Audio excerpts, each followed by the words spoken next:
હરિઓમ બાળકો, ચાલો આપણે કેટલે સુધી લખ્યું? એલ. હવે આમાં આપણે નોટમાં પણ લખી દીધું અને બુકમાં પણ લખી દીધું. તો હવે એલ પછી શું આવે છે? એમ. એમ ફોર મેંગો. મેંગો એટલે કેરી. બધાને મેંગો બહુ ભાવે ને? હા, ઉનાળામાં તેનો બહુ રસ ખાતો હશે.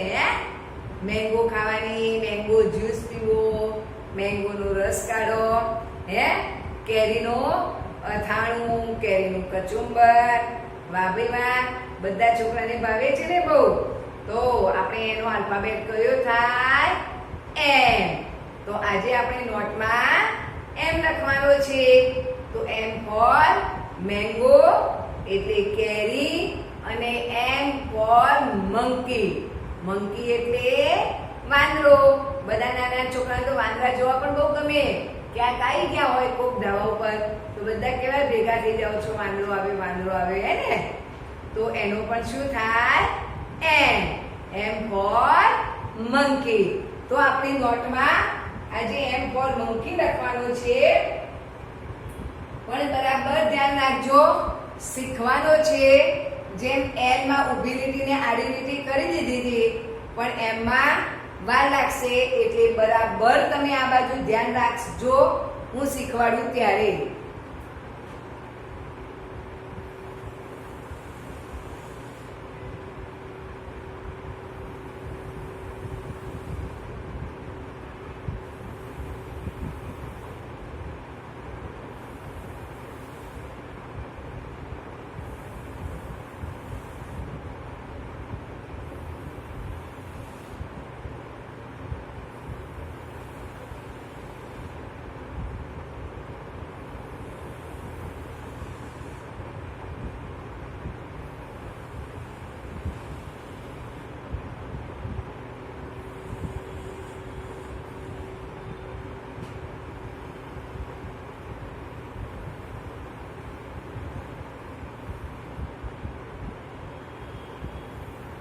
જો એ પર આલ્ફાબેટની જેમ આપણે ત્રાંસી લીટી કરતા હતા ને, એ રીતે બે સીધી લીટી અને બે ત્રાંસી લીટી કરવાની છે.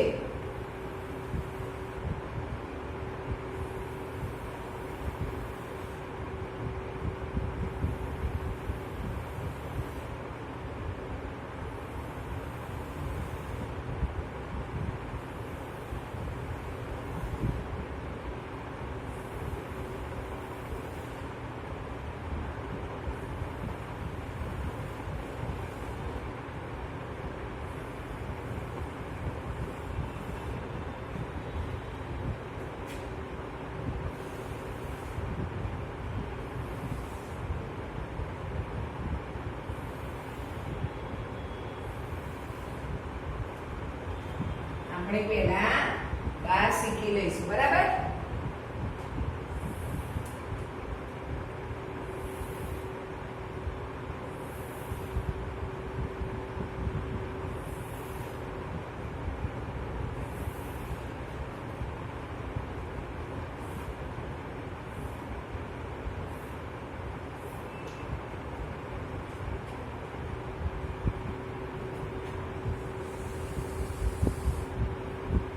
હવે બધાનું ધ્યાન અહીંયા. એમ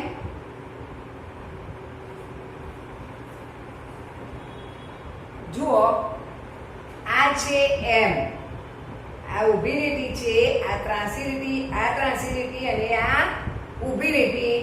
એમ ફોર મેંગો, બરાબર? હવે હું તમને જુઓ, એક અહીંયા ઊભી લીટી કરવાની છે, બીજી અહીંયા ઊભી લીટી કરી દેવાની. બે ઊભી લીટી થઈ પછી આ બાજુથી એક ત્રાંસી લીટી વાદળી લીટી સુધી લઈ જવાની અને અહીંથી બીજી વાદળી લીટી સુધી બીજી ત્રાંસી લીટી કરવાની, બરાબર? કોઈએ આમ નથી કરવાનું. સળંગ બે સરસ ઊભી લીટી કરવાની અને પછી વચ્ચે બે ત્રાંસી લીટી કરવાની, બરાબર? આ રીતે કરવાનું નથી. હવે અહીંયા જુઓ તમે, આ લાલ લીટીથી વાદળી લીટી સુધી ઊભી લીટી કરી, બીજી થોડાક અંતરે ફરી બીજી લીટી કરી દેવાની. આ બે ઊભી લીટી થઈ. હવે આ બાજુથી અહીંયા વાદળી લીટી સુધી જ કરવાનું છે. અહીંયાથી ત્રાંસી લીટી આ વાદળી લીટી સુધી અને અહીંયાથી ફરી ત્રાંસી લીટી અહીંયા. હવે એ બે ત્રાંસી લીટી વાદળી લીટીએ અડાડવાની જ છે. પછી એવું ના થાય કે અહીંયા અને પછી વચ્ચેનું આ બે આવું નાનું, આ ચાલશે નહીં. કારણ કે આ છે એ અહીંયા સુધી છે, એને આપણે અહીંયા લાવવાનું છે. એટલે બે ઊભી લીટી, પછી અહીંયા હોય એટલું જ અહીંયા પણ. એટલે આ ત્રણે ત્રણ લીટી વાદળી લીટીને અડેલી હોવી જોઈએ. જુઓ, આ ચાર લીટી થઈ એ બધી જ અહીંયા વાદળી લીટી અડેલી હોવી જોઈએ. ક્યાંય વચ્ચેની વાદળી લીટી પહેલી વાદળી લીટી કંઈ જ અડાડવાનું નથી. ઘણા એવું કરે કે આમ કરે, આમ અને પછી આમ અને આમ, બરાબર. પણ આ ખોટો છે. આ રીતે કરવાનું નથી. એને સીધું અહીંયા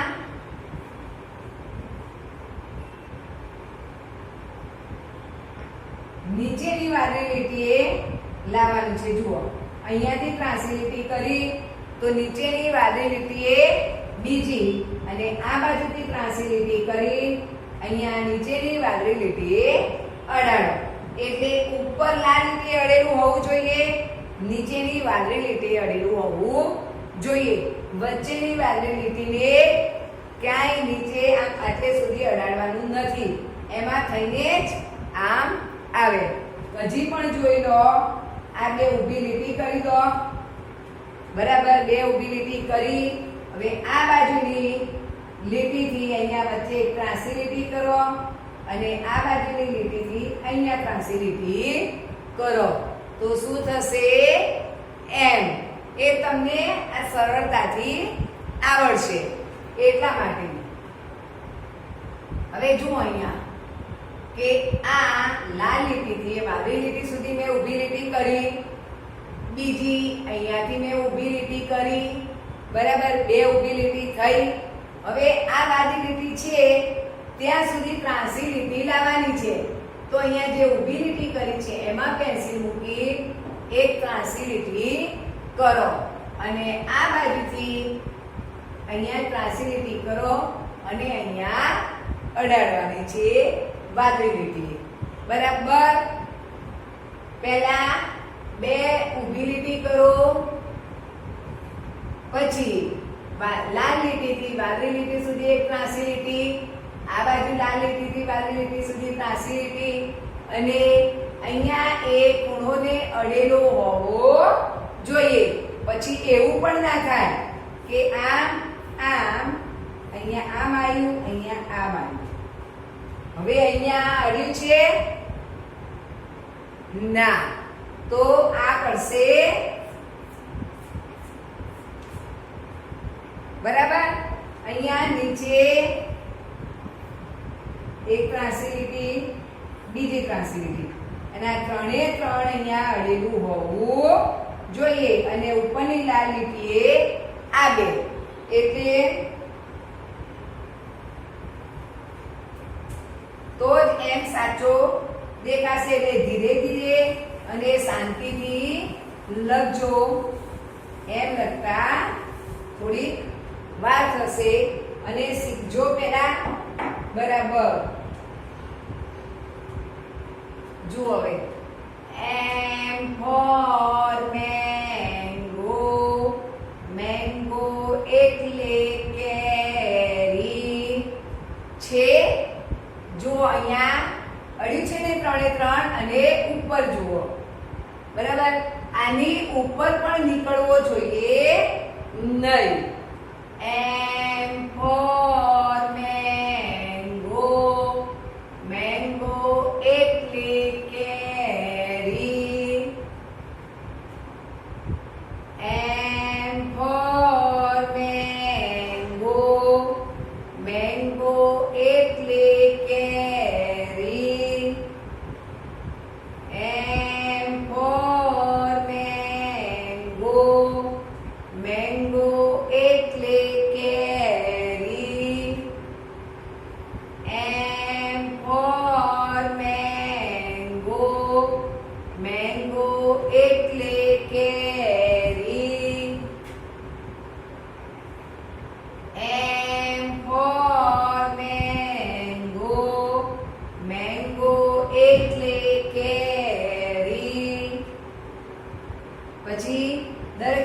અહીંયા પહેલી લાલ લીટી છોડી બીજી લાલ લીટીથી આપણો એમ શરૂ થશે. તો એમ ફોર મંકી, મંકી એટલે વાંદરો. એમ ફોર મંકી, મંકી એટલે વાંદરો. એમ ફોર મંકી, મંકી એટલે વાંદરો. એમ ફોર મંકી, મંકી એટલે વાંદરો. એમ ફોર મંકી, મંકી એટલે વાંદરો. એમ ફોર મંકી, મંકી એટલે વાંદરો. એમ ફોર મંકી, મંકી એટલે વાંદરો. એમ ફોર મંકી, મંકી એટલે વાંદરો. એમ ફોર મેંગો, મેંગો એટલે કેરી. પછી એમ ફોર મૂન થાય. મૂન એટલે ચંદ્ર. આવો ચંદ્ર હોય છે ને ભાઈ આકાશમાં.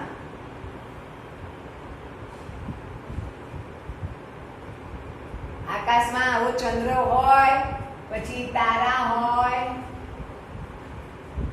આકાશમાં તારા હોય છે ને. તો મૂન એટલે ચંદ્ર પણ થાય. એમ ફોર મેંગો, મેંગો એટલે કેરી. એમ ફોર મેંગો, મેંગો એટલે કેરી. એમ ફોર મેંગો, મેંગો એટલે કેરી. એમ ફોર મૂન, મૂન એટલે ચંદ્ર. એમ ફોર મૂન, મૂન એટલે ચંદ્ર. ખ્યાલ આવ્યો? હજી પણ કહું છું કે શું કરવાનું છે? લાલ લીટીથી વાદળી લીટી સુધી ઊભી લીટી કરવાની છે. પછી જ્યાંથી આપણે ઊભી લીટી કરી છે ત્યાં જ આપણે પેન્સિલ મૂકીને ત્યાંથી ત્રાસી લીટી કરવાની છે. અને આ બાજુ જ્યાં ઊભી લીટી કરી છે ત્યાં પેન્સિલ મૂકી નીચે ત્રાસી લીટી કરવાની છે. એટલે અહીંયા બે સાથે થાય. પછી એવું કરશો આમ.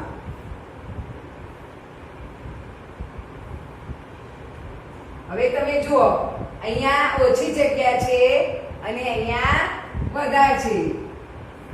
પછી એવું એ થાય કે આ છેક આટલે સુધી ગયું અને બીજું આમ થયું. પણ આ પણ ના ચાલે.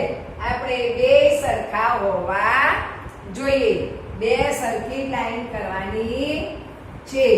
આટલે અડધે સુધી લાવવાનું નથી. બરાબર? બધાએ આ છે એને આટલે સુધી લાવવાનું છે. બરાબર?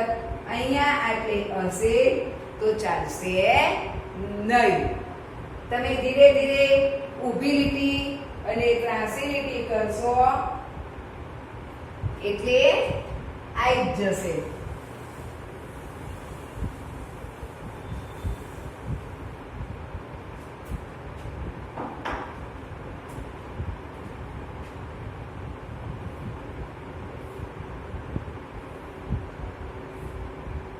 બરાબર?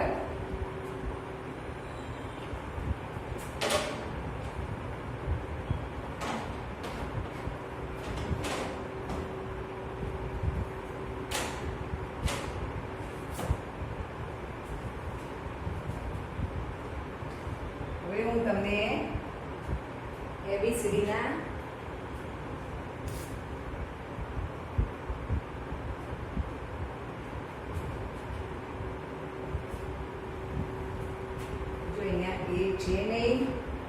આ છે કારણ કે આપણે જેમ જેમ આગળનો આલ્ફાબેટ શીખતા જઈએ એમ ભાઈ પાછળ ભૂલી ના જવાય એટલા માટે આપણે રોજ યાદ કરવું પડે છે.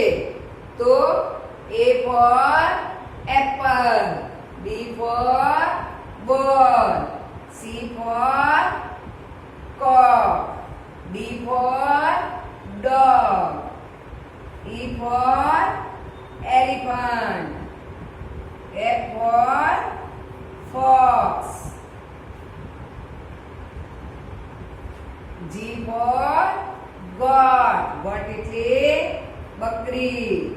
પછી G પછી H, H for horse, H પછી I for iron, iron એટલે ઇસ્ત્રી. પછી I પછી J, તો J for joker. અને J પછી K, તો K for K નથી આવી K for kite. અને K પછી L for lion. પછી આજે આપણે શીખ્યા M for mango, mango એટલે કેરી. બરાબર, આટલા અક્ષરો આપણે શીખ્યા છીએ.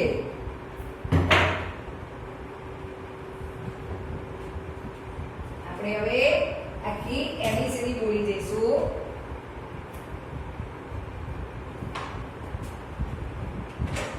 આથી એબીસીડી બોલ્યા નથી.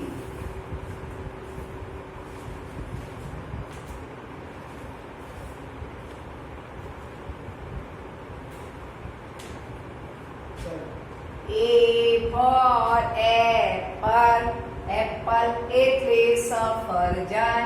B for boy, boy એટલે છોકરો. C for cock, cock એટલે કૂકડો. D for dog, dog એટલે કૂતરો. E for elephant, elephant એટલે હાથી. F for fish, fish એટલે માછલી. J for grapes, grapes એટલે દ્રાક્ષ. H for hat, hat એટલે ટોપી. I for ink pot, ink pot એટલે સાઈનો કડિયો. J for jug, jug એટલે જગ.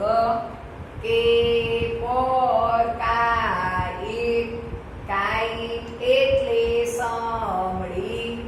L for lamp, lamp એટલે light. M for mango, mango એટલે કેરી. N for nest, nest એટલે માળો. O for orange, orange એટલે નારંગી. P for parrot, parrot એટલે પોપટ. Q for queen, queen એટલે રાણી. R for rose, rose એટલે ગુલાબ. S for swan, swan એટલે હંસ. T for telephone, telephone એટલે ટેલિફોન. અમરેલા એટલે છત્રી. V for vegetable. વેજીટેબલ એટલે શાકભાજી. W for watch. વોચ એટલે ઘડિયાળ. X for Christmas tree. Christmas tree એટલે નાતાલનું ઝાડ. Y for યાદ. યાદ એટલે વહાણ. Z for zebra. ઝીબ્રા એટલે ઝીબ્રા.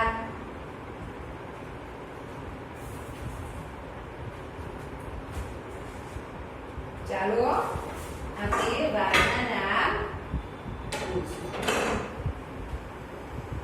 ચલો. સોમવાર, મંગળવાર, બુધવાર, ગુરુવાર, શુક્રવાર, શનિવાર, રવિવાર. સોમવાર, મંગળવાર, બુધવાર, ગુરુવાર, શુક્રવાર, શનિવાર, રવિવાર. આ શું હતું? વારના નામ.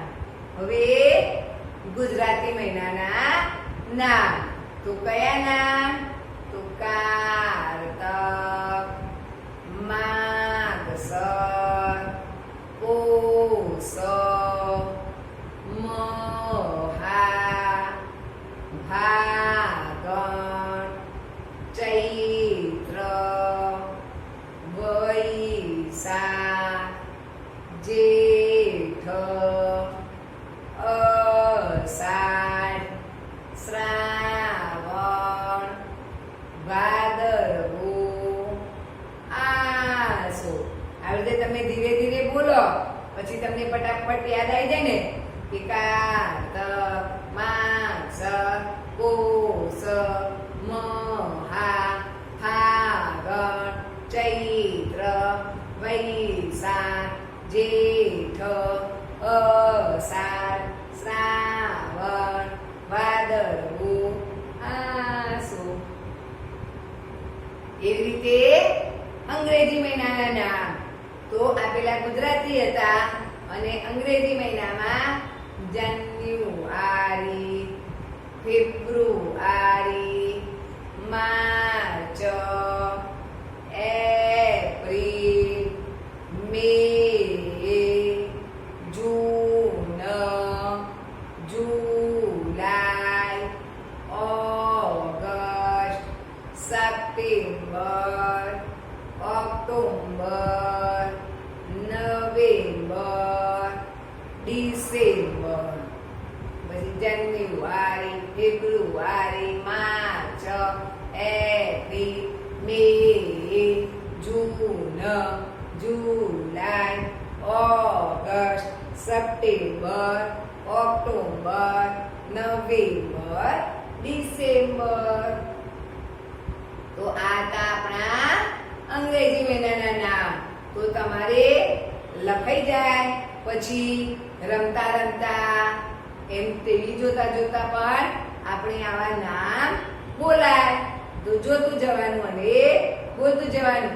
એકદમ ટીવીમાં કાર્ટૂન કર્યું હોય તો સિરિયસ થઈ જઈએ અને બીજે ક્યાંય ધ્યાન રાખીએ નહીં. એવું નહીં, એ તો જોવાતું હોય અને આવું બધું તો આપણે ક્યાં લખવા બેસવાનું છે? મોઢે બોલવાનું છે. તો મમ્મી બોલાવે કે ભાઈ બેન બોલાવે તો તમારે આ નામ પાક્કા કરવાના છે. બસ બધાને આવડતા હોવા જોઈએ જ્યારે આવો ત્યારે. અને મેમ બોલાવે છે તો જ્યારે તમે મેમની સાથે પણ બોલશો તો પણ આવડી જશે. ચલો હરિઓમ. આ સરસ અક્ષરે લખજો હો નોટમાં. ધીમે ધીમે લખજો. એક સરખા એમ હોવા જોઈએ.